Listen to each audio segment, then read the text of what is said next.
এই মৃত্যুর সেলে যারা বন্দী থাকেন তাদের সম্পর্কে কোনো তথ্য, কোনো সাংবাদিক, কোনো রিসার্চার কিংবা অন্য কোনোভাবে তথ্য অধিকার আইনে যদি কেউ দরখাস্ত দিয়ে জানতে চায় তাদেরকে যেন বিস্তারিত তথ্য জানানো হয়।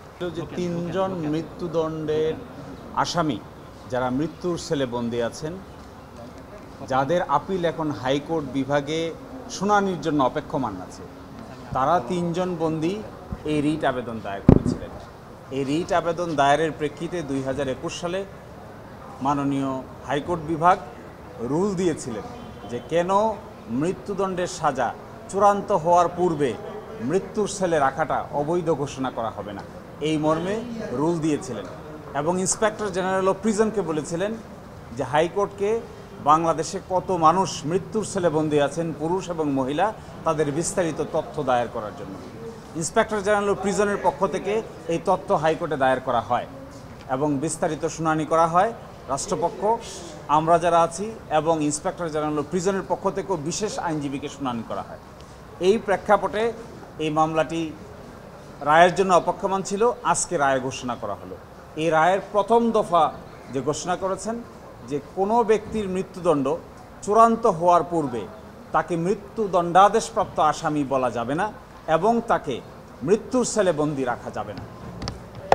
মৃত্যুদণ্ডাদেশ চূড়ান্ত হবে যত বিচার বিভাগীয় পদক্ষেপ আছে, হাইকোর্ট বিভাগ, আপিল বিভাগ এবং প্রশাসনিক পদক্ষেপ আছে, মহামান্য রাষ্ট্রপতির কাছে ক্ষমা প্রার্থনা, এই সব কিছু নিষ্পত্তির পরেই একজন ব্যক্তির মৃত্যুদণ্ডাদেশ চূড়ান্ত হবে। এবং শুধুমাত্র তখনই একজন মানুষকে মৃত্যুর সেলে সলিটারি কনফাইনমেন্টে নির্জন কক্ষে বন্দী রাখা যাবে, তার আগে তাকে নির্জন কক্ষে রাখা যাবে না। দ্বিতীয়ত কথা বলেছেন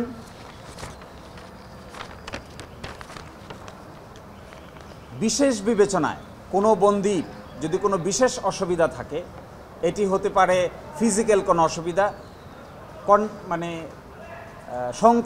সংক্রামক রোগের যদি কোনো রোগ থেকে থাকে অথবা অন্য ধরনের কোনো সেক্সুয়াল ডিজিজ থেকে থাকে, তাহলে তাকে আলাদা করে রাখা যাবে। এই ক্ষেত্রে ওই ব্যক্তিকে জেলের ভিতরে প্রাথমিকভাবে শুনানি নিতে হবে যে আপনাকে সেপারেটলি নির্জন কক্ষে রাখা হবে, এই ব্যাপারে আপনার মন্তব্য বা বক্তব্য কী, এটা শুনানির পরেই তাকে নেওয়া যেতে পারে। এটি হলো এক্সেপশন। এবং বলেছেন, রাষ্ট্রপক্ষ বলেছেন যে তারা নতুন জেল কোড ফর্মুলেট করতে যাচ্ছেন। নতুন আইন হচ্ছে প্রিজন অ্যাক্ট, পুরাতন আইন রিপিল হয়ে যাচ্ছে। হাইকোর্ট ডিভিশন বলেছেন এই রায়ে যে অবজারভেশন দেওয়া হচ্ছে, যে ধরনের ফাইন্ডিংস দেওয়া হচ্ছে, এগুলো যেন নতুন আইনে রিফ্লেক্টেড হয়, নতুন আইন ফর্মুলেট করার সময় এগুলো স্থান পায়, এই মর্মে একটি বিবেচনা করতে বলেছেন। আরও বলেছেন এখন আমাদের দেশে হাইকোর্ট বিভাগে মৃত্যুদণ্ডপ্রাপ্ত আসামিদের জামিনের দরখাস্ত শুনানি হয় না। অন্যান্য আসামিদের যাদের মৃত্যুদণ্ডের চাইতে অন্য সাজা হয় তাদের জামিনের দরখাস্ত অহরহ শুনানি হয় এবং তারা জামিন পেয়ে বেরিয়ে যান।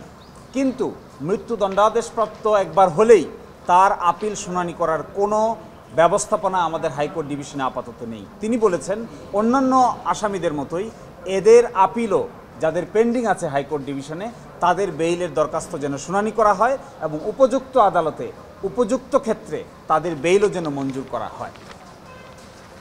আর বলেছেন জেল কর্তৃপক্ষকে এবং সারা বাংলাদেশের যত জেল আছে, ইন্সপেক্টর জেনারেল অফ প্রিজন সহ সবাইকে এই মৃত্যুর সেলে যারা বন্দী থাকেন তাদের সম্পর্কে কোনো তথ্য, কোনো সাংবাদিক, কোনো রিসার্চার কিংবা অন্য কোনোভাবে তথ্য অধিকার আইনে যদি কেউ দরখাস্ত দিয়ে জানতে চায় তাদেরকে যেন বিস্তারিত তথ্য জানানো হয়।